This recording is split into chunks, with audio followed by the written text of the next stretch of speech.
वर्नारव channel पर आप सबका स्वागत है। बच्चों, संज्ञा की श्रृंखला को आगे बढ़ाते हुए आज हम लोग बात करेंगे व्यक्तिवाचक संज्ञा के बारे में। तो चलिए आरंभ करते हैं। जिन संज्ञा शब्दों से किसी विशेष व्यक्ति, वस्तु या स्थान का बोध हो, उन्हें व्यक्तिवाचक संज्ञा कहा जाता है। वास्तव में इसके व्यक्तिवाचक नाम से ऐसा लगता है जैसे इसके अंतर्गत केवल व्यक्तियों के नाम ही आते होंगे, परंतु ऐसा बिल्कुल भी नहीं है, बल्कि इसके अंतर्गत उन व्यक्तियों, वस्तुओं या स्थानों के नाम आते हैं जो अपने आप में केवल एक ही हैं, अनेक नहीं हैं। जैसे महात्मा गांधी, भगवान Krishna, Taj Mahal, Niagara fall, Japan, Qutub Minar, Himalaya, Ganga, Ramayana, Mahabharata, Godan आदि। अब मैं आपको ये बताना चाहती हूँ कि हम लोग जातिवाचक संज्ञा से किस प्रकार व्यक्तिवाचक संज्ञा का निर्माण कर सकते हैं। जैसे जातिवाचक संज्ञा में है मनुष्य या मानव।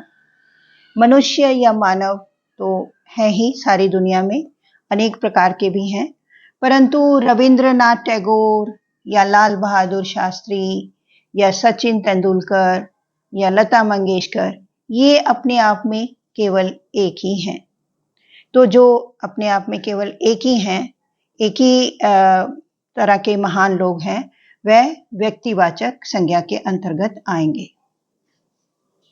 इसी प्रकार पुस्तक है।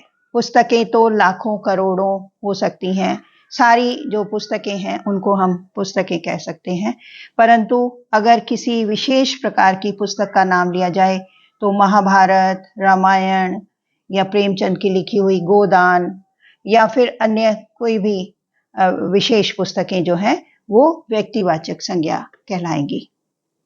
इसी प्रकार शहर बहुत हैं, सारा जो संसार है वो अनेक प्रकार के शहरों से बना हुआ है। तो लेकिन जो दिल्ली है, कानपुर है या रांची है, ये अपने आप में एक ही हैं। दिल्ली, कानपुर और रांची ये भारत में एक है शहर, या लखनऊ है, बनारस है, आगरा है, ये सभी जो है एक ही हैं। तो इसलिए वो सब नाम जो हैं ये व्यक्तिवाचक संज्ञा के अंतर्गत आएंगे, लेकिन शहर जो है अनेक हैं, इसलिए जातिवाचक संज्ञा है। इसी प्रकार स्थान अनेक प्रकार के हो सकते हैं, परंतु इंडिया गेट और चांदनी चौक जो है ये एक ही है, इसलिए ये व्यक्तिवाचक संज्ञा और स्थान जो है ये जातिवाचक संज्ञा। इसी प्रकार देश, अनेक देशों से ये सारा संसार निर्मित हुआ है, परंतु भारत, रूस और इटली ये एक ही हैं, इसलिए ये व्यक्तिवाचक संज्ञा और देश शब्द जो होगा ये जातिवाचक संज्ञा। इसी तरह इमारत, बहुत प्रकार की इमारतें हैं दुनिया में, परंतु लाल किला और कुतुब मीनार एक है। इसी तरह राज्य भी बहुत हैं, हमारे भारत में ही अनेक राज्य हैं, परंतु तमिलनाडु, उत्तर प्रदेश और पंजाब ये एक ही है।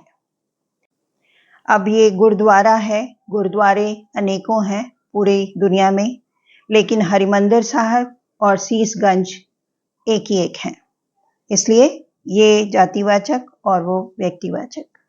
इसी तरह मस्जिदें भी करोड़ों हैं, लेकिन जामा मस्जिद और मोदी मस्जिद जो है वो एक ही हैं। इसी तरह मंदिर अनेक हैं, लेकिन कोणार्क मंदिर और मीनाक्षी मंदिर एक ही हैं। समाचार पत्र अनेकों हैं, सैकड़ों हैं, लाखों हैं, लेकिन नव भारत टाइम्स और पंजाब केसरी केवल एक ही है। इसी प्रकार व्यक्तिवाचक संज्ञाओं की सूची में कुछ अन्य नाम इस प्रकार हैं: मां Saraswati, Jawaharlal Nehru, Lata Mangeshkar, Shri Ram, Narendra Modi, Lucknow, America, Slovakia, Canada, France, Punjab, Agra, Yamuna, Maharana Pratap, Rigveda, Samaveda आदि। तो बच्चों, अंत में निष्कर्ष ये निकलता है कि जो व्यक्ति, वस्तु, स्थान एक ही है, उसके जैसा कोई अन्य नहीं है, वह व्यक्तिवाचक संज्ञा के अंतर्गत आएगा। और जो व्यक्ति, वस्तु या स्थान एक नहीं बल्कि अनेक हैं, वह जातिवाचक संज्ञा है। यानी जो एक है वह व्यक्तिवाचक और जो अनेक है वह जातिवाचक संज्ञा है। तो आज के लिए बस इतना ही। अगले वीडियो में हम लोग भाववाचक संज्ञा के बारे में बात करेंगे। तब तक के लिए बहुत बहुत शुभकामनाएं। धन्यवाद। जय हिंद। वर्णारव चैनल को सब्सक्राइब अवश्य कर दें।